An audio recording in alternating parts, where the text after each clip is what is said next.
Hello, my name's Simonize, and welcome to another Simonize video. The long wait is finally over, and the Season of Discovery Phase 4 public test realm is finally here. The changes aren't on the live game yet, but we get to see a lot in the test realm, and I'm super excited about all the new stuff coming in Phase 4, and in this video, I'll quickly go over everything I learned. Today's video will be information that should be relevant to all classes and players, and tomorrow I'll work on one covering the very exciting rogue-specific information, as that's my favorite class. First things first, all the classes got 2 new rune slots, both the cloak and the ring. The cloak runes are class-specific abilities, and the ring runes are more generic things like weapon skill and bonus chance to hit, and you can use 2 of them at once. For example, rogues have 1 rune for each type of melee weapon they can use, which gives +5 skill with that weapon.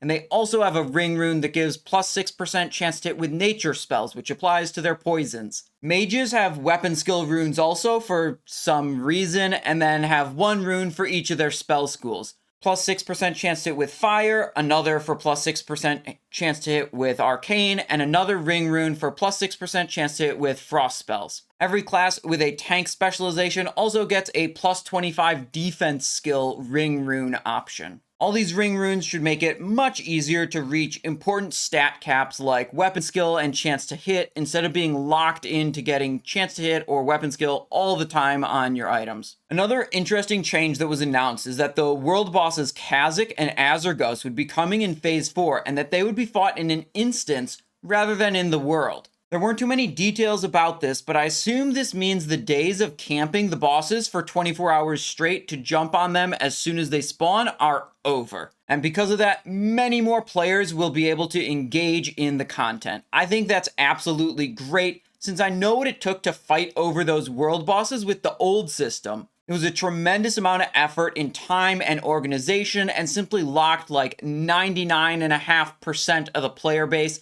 out of ever experiencing the content. Also, there's a new event called the Blackrock Eruption that occurs in Searing Gorge and Burning Steppes. This event was not fully implemented, so not much is known, but it looks to be a timed event similar to the Blood Moon or Ashenvale events occurring every few hours. When the event is in progress, it says to defend against the minions of Ragnaros, but I couldn't find any special mobs spawning or anything interesting during the event on the PTR. I assume it's just not fully implemented, and I'm very excited to see what this turns out to be. For dungeons in Phase 4, we'll have access to all of Blackrock Depths, Blackrock Spire, both lower and upper, Solomance, Stratholme, and confirmed Dire Maul will be available. With a normal patch progression, Dire Maul would not be available right away, so it's nice to know that it'll be there.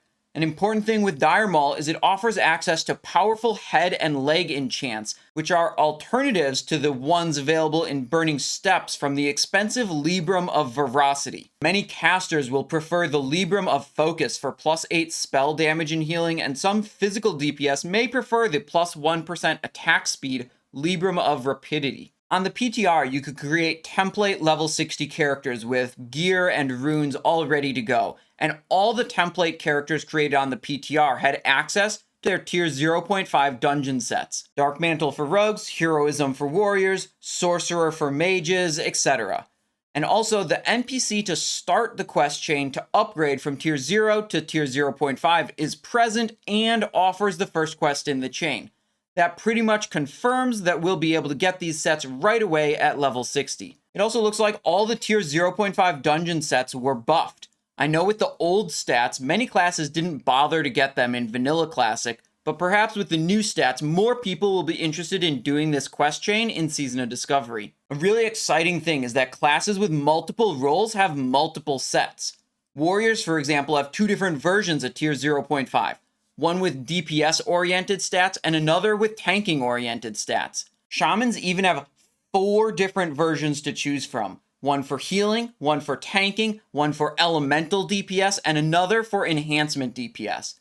I'll put links to all the different tier 0.5 sets in the video description, so check that out to see the sets for your class. A last bit of info relating to the tier 0.5 quest chain is that the quest chain normally requires killing a summoned boss from a windstone in Silithus among the Twilight cultists over there. So either this requirement is removed, or more likely, I would think, The Windstone bosses will be available from the start as well, which unlocks a few nice items. Just like the rest of the Tier 0.5 questline, normally the Silithus content, including these Windstone bosses, would release alongside the Encourage raid, so it was uncertain previously if we would be able to access it early or with a queue, and it's looking like we'll be able to access at least that part early. On another note, the level 60 100% increased speed mounts, the epic mounts, well, they're still super expensive. 1,000 gold each as a base price, reduced by 100 gold if you have PvP rank 3, and reduced by another 100 gold if you're honored or higher reputation with your race's main faction. Moving on to the raids, Molten Core was confirmed to be a 20-player raid,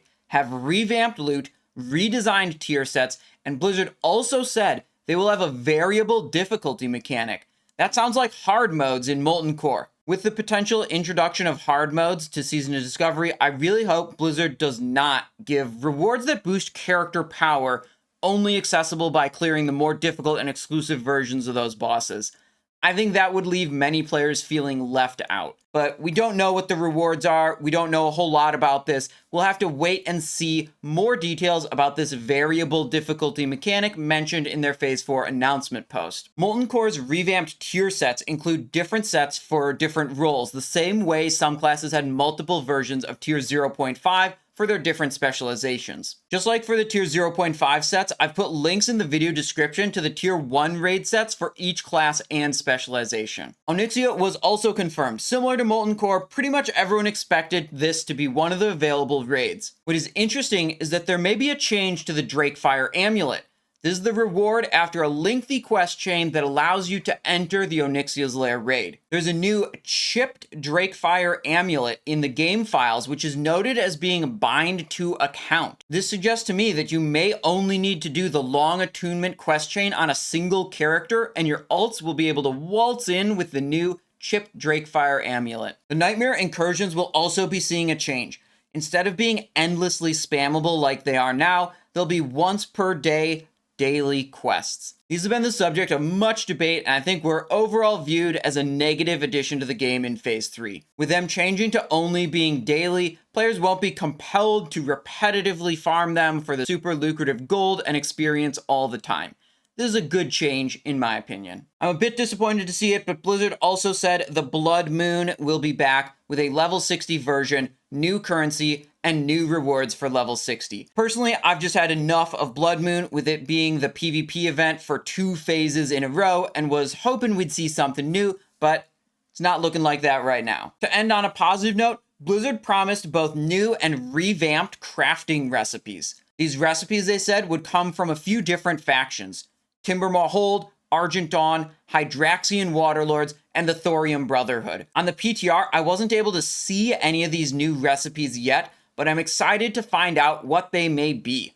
Maybe we'll see them in a later build of the PTR, or maybe we'll have to wait for the patch to hit the live servers to get the final versions and all the details. Also got me thinking about how best to level up my reputation with these factions, because some of those are easy and others are not so easy. All this news has me super excited for Phase 4 Season of Discovery, and I can't wait to see more on the PTR, and hopefully we can get a release date for the live Phase 4 patch soon. Thank you so much for watching. I hope you're having fun in World of Warcraft, and I hope you have a great day.